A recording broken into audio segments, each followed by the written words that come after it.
today's video, we are going to talk about a single shape that involves two fingers that allows you to play over the blues in a very expressive way. It develops your ear, develops your technique, and your musicality. It's super fun, super practical, and I'm going to tell you all about it in this video, right after this.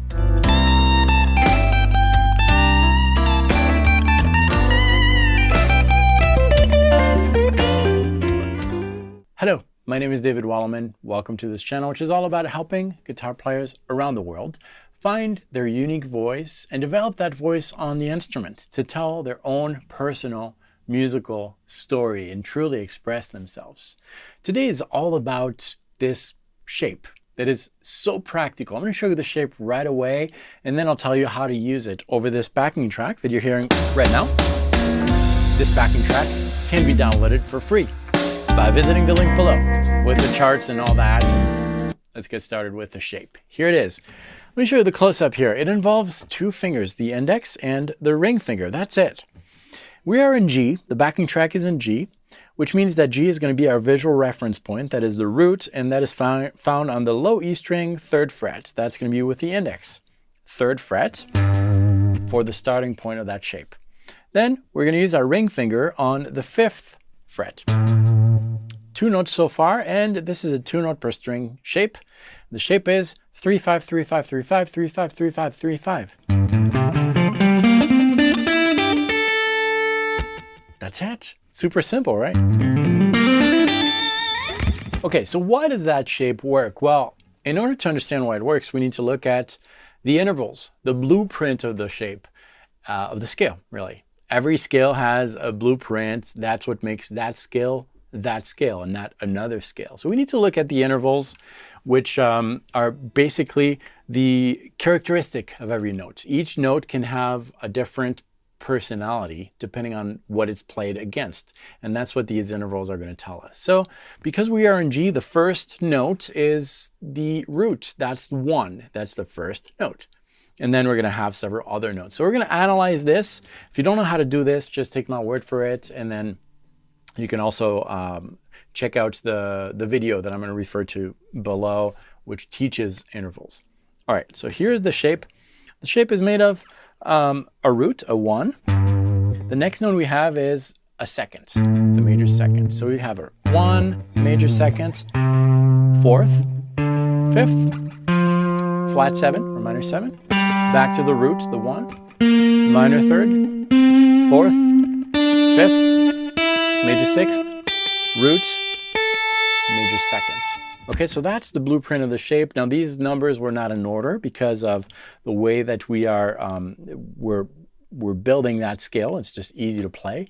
But in essence, really, we only have a few notes here. We have a root, a second, if we reorganize them in order, a root, a second, minor 3rd. We also have a 4th, a 5th, and a major 6th. Okay, 6 notes. All right. Where do we find these 6 notes? Well, we find them in multiple scales, and that's where it becomes really interesting when we are playing over the blues. Let me show you something pretty cool here. I'm going to switch to the backing track. We're going to hear the backing track here in context, and this backing track is a blues in G, made of 3 different chords. We have a G7, that's the 1 chord, followed by a C7, that's the 4 chord, and a D7. It's the 5 chord. Okay, that shape that I showed you doesn't work on all of these chords.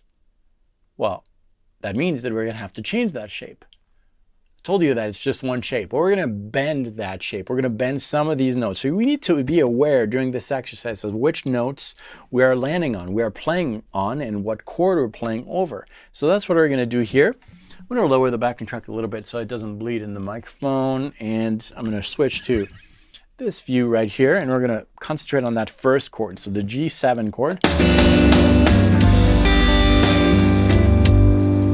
G7 chord is made of a 1, a 3, a 5, and a minor 7. The original shape that we had here has a 1, a a 2. The 2 is not played in the chord, so we can use that if we want. That's totally fine. So these 2 notes are going to work. Then we have a 4. The 4 is not given to us by the chord either, so we can pick that. The 5, it is present in the chord, so that's fine. We're matching a 5 with a 5. It will work. Then we have a minor 7, which will also work. It matches this chord. Another root, and then we have a minor 3rd here. The chord is made of a major 3rd. So we could just change that by bending it. So whenever we play this 3rd string, 3rd fret over this first chord, it's still part of the same shape.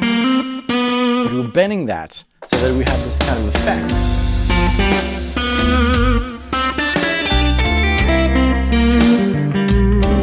Okay, here's the chord again.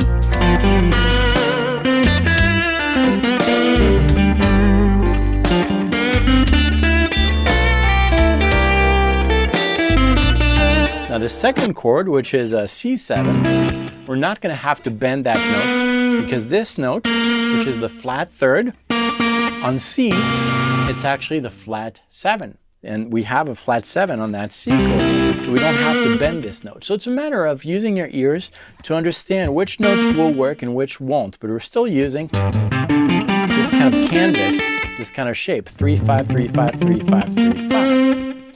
Now, I know that some of you are saying that that's a lot to remember.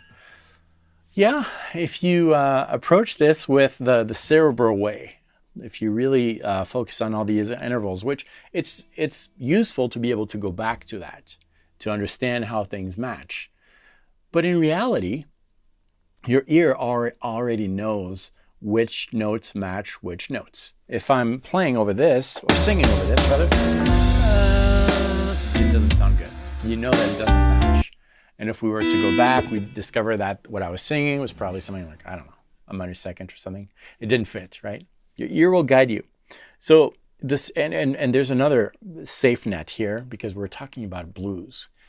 What makes blues what it is a combination of different things, but one really strong thing in the blues is that there are some notes that should, in reality, match.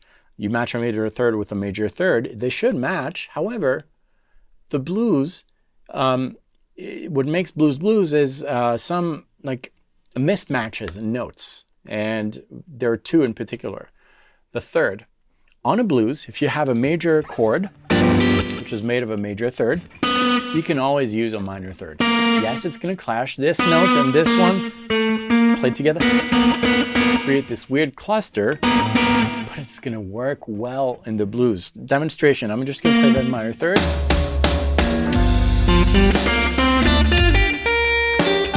Right, this note really clashes with the chord, but it's accepted because it's been heard so many times. So even if you forget to bend this minor 3rd to a major 3rd, it's still going to be accepted. And that's why this shape is so good, because it will pretty much always work.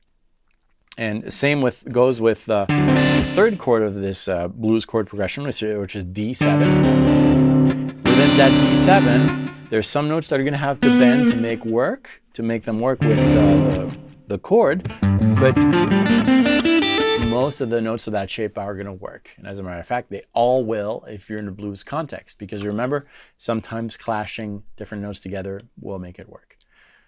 There's a lot of talk. I told you that, maybe, did I tell you? I can't remember. I shot this video once and I'm reshooting it.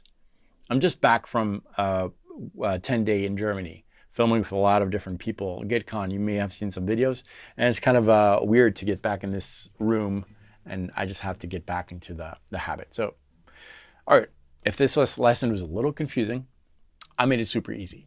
You can download the backing track, this one right here, the full backing track, completely free. It's blues in G, 3 different chords, G7, C7, D7, and the charts. On the charts, you're going to see that shape that I just shared with you. This exact shape, 3-5, 3-5, 3-5, 3-5, 3-5, 3-5. But I also listed which notes you can bend to, depending on which chord you're playing over.